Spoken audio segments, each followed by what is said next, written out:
Hello everyone, नमस्कार। मेरा नाम अभिजीत यादव है और आज की वीडियो में हम बात करेंगे कि भी अगर आपको कोविड हुआ है या आपके आसपास किसी को कोविड हुआ था एंड आप तैयारी कर रहे थे एंड तैयारी में ब्रेक आ गया तो किस तरीके से आप तैयारी दोबारा शुरू कर सकते हैं। मतलब जाहिर सी बात है कि ये सब के लिए इक्वली एप्लीकेबल वैलिड नहीं होगा। ये बस एक इंडिकेटिव आइडियाज़ मैं यहाँ पे कुछ शेयर करना चाहूँगा कि भाई किस तरीके से आप इस बारे में सोच सकते हैं, क्योंकि कोविड ऑब्वियसली एक बहुत ही गंभीर स्थिति है जिसके थ्रू हम जा रहे हैं। एंड मैं हल्के में मजाक में इसको नहीं लेना चाहता एंड ना ही मैं चाहूँगा कि भाई आप इसे इस तरीके से लें। बट अगर आपकी तैयारी बीच में छूट गई थी एंड आप दोबारा उसे रिज्यूम करना चाहते हैं तो इस वीडियो में उसके बारे में हम थोड़ी बहुत बात करेंगे।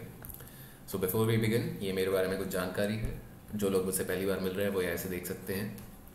एंड ये मेरा ट्विटर एंड इंस्टाग्राम हैंडल्स हैं। अगर आपको मुझसे डायरेक्टली बात करनी है तो आप यहाँ मुझे रीच आउट कर सकते हैं।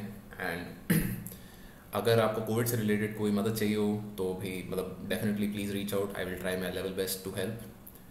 सो लेट्स बिगिन। सबसे पहली चीज़ जो आपको याद रखनी है वो ये है कि भाई देखो, हेल्थ फर्स्ट। और कुछ हो ना हो, अगर आपकी हेल्थ आपका साथ नहीं दे रही है तो पेपर निकालना भी बहुत मुश्किल होगा। There should be no compromise here. हम एक पैंडेमिक के बीच में हैं, राइट? तो इसको हल्के में मत लीजिए कि भाई नहीं नहीं पढ़ाई करनी ही करनी है, ज़बरदस्ती आप लगे हो बैठे हो। पहले अपनी हेल्थ पे ध्यान दो कि ठीक हो जाओ। बुखार है, जो भी है, जैसे भी ये सारी चीज़ें आप अपना मतलब रिकवरी जितनी मैक्सिमाइज कर सकते हो, जितनी ऑप्टिमाइज कर सकते हो, जो भी आपको डॉक्टर ने बोला है वो सारी चीज़ें करो। And once you have recovered that is when you should start preparing again. क्यों? क्योंकि देखो, हेल्थ रहेगी तो पेपर भी निकाल लोगे, आगे आईएएस भी बन जाओगे, सब कर लोगे। बट हेल्थ ही नहीं रहेगी तो मतलब इन सब चीज़ों को कोई फ़ायदा नहीं है।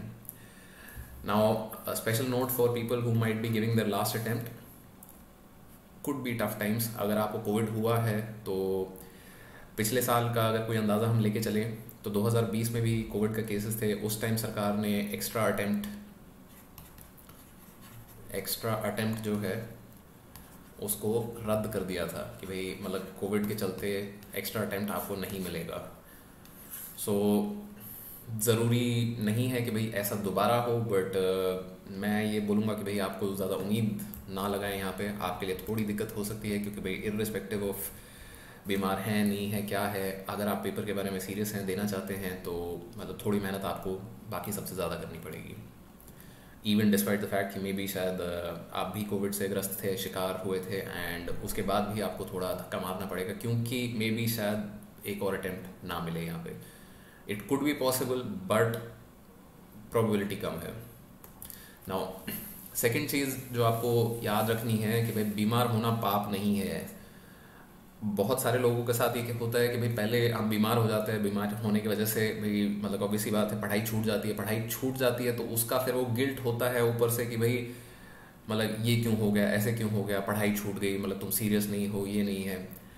दोस्तों और घर वालों की मदद करना आपके लिए बहुत ही ज़रूरी है। एंड ये लोग पढ़ाई से बहुत ज़्यादा इंपॉर्टेंट है। अगर आपके दोस्त और आपके घर वाले किसी चीज़ से बीत रहे हैं, मतलब कुछ दिक्कत हो रही है, तो your first priority should be कि भाई मतलब उनको आप मदद करें। और इस चीज़ के लिए आपको कोई गिल्ट नहीं होना चाहिए।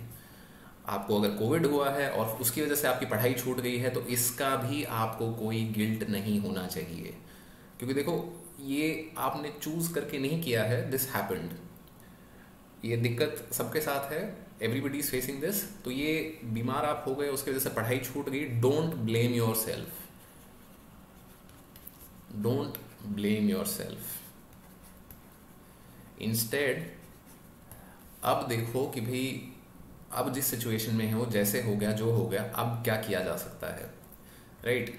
तो फोकस एरियाज सबसे पहले तो आपका भाई अगर किसी की मदद कर सकते हो तो प्लीज़ उसकी मदद कीजिए। पेपर अगले साल फिर होगा, जान और परिवार सबसे पहले है। If you can save a life please do, but if you want to get back into preparation तो ये कुछ तरीके हैं बेसिक आप जो फॉलो कर सकते हैं अभी। सबसे पहला, छोटे टारगेट्स रखिए, स्मॉल टारगेट्स, कि भाई सीधा आप बोलो कि भाई बीमारी से उठ के आप अगले दिन 8 घंटे पढ़ने लग जाओगे तो ये नहीं होगा। एंड धक्का मार लोगे मे भी शायद एक दिन 2 दिन, बट लॉन्ग टर्म ये सस्टेनेबल नहीं है। छोटे टारगेट से शुरू करो। अगले 1-2 हफ्ते के लिए डेली बेसिस पे 2 घंटा, 4 घंटा, 6, जितना भी आपसे कंफर्टेबली होता है एक बार शुरू करना, मतलब पढ़ना दोबारा शुरू करो। डे 1 पे पुश मत करो अपने आप को। डे 1 पे हैबिट बनाने की दोबारा कोशिश करो। हैबिट कैसे बनेगी? छोटे टारगेट्स रख के। ये छोटे टारगेट रखने से एक और चीज़ क्या होगी कि भाई डेली बेसिस पे जब हम इन टारगेट्स को टिक करेंगे कि भाई ये आज का टारगेट हमारा हो गया है पूरा, so that will also motivate you for the next day.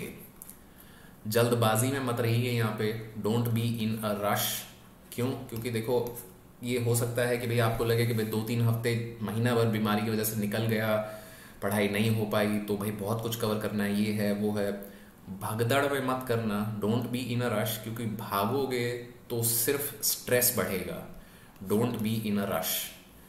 Stress बढ़ाना हमारा काम नहीं है। हमारा काम यहाँ पे है कि तैयारी को दोबारा शुरू करें, हम तैयारी को सस्टेनेबली बढ़ाएं हम, एंड स्टेप बाय स्टेप आगे चलते रहें। तो इसमें हमें क्या करना है कि छोटे टारगेट्स हम रखेंगे। सॉरी, छोटे टारगेट्स कैसे? अगेन 2-4-6 घंटे के, जितना भी आप शुरू में कंफर्टेबली कर सकते हो एक दिन में उतना ही करो। दूसरी चीज़, रूटीन बनाना शुरू करो कि भाई wake up at the same time, sleep at the same time, study at the same time. जितना ज़्यादा आप रूटीन में दोबारा आना शुरू करोगे उतना आसान आपके लिए होगा तैयारी को दोबारा शुरू करना। यहाँ पे भी don't be in a rush कि अगर बीमारी के चलते हुए भाई मतलब आपकी स्लीप साइकिल ख़राब हो गई है तो कल से मत करिएगा कि नहीं 6 बजे ही उठना है, कोई नहीं है।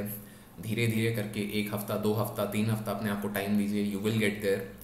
There is no need to rush again, क्योंकि रश करने से सिर्फ आपको स्ट्रेस होगा, और स्ट्रेस लेना इस पॉइंट पे हमारा मतलब नहीं है। हमारा काम है यहाँ पे प्रिपरेशन को रीस्टार्ट करना। एंड फाइनली अभी के लिए करंट अफेयर्स पे फोकस मत कीजिए। Don't focus on current affairs, focus on static.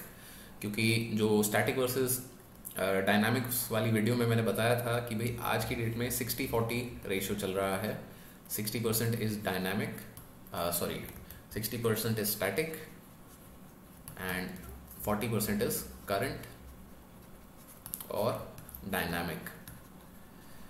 तो ये चीज़ें आपको ध्यान रखनी है कि अभी के लिए आराम से वो सब्जेक्ट पिक करो स्टैटिक में जो आपके लिए सबसे इजी है।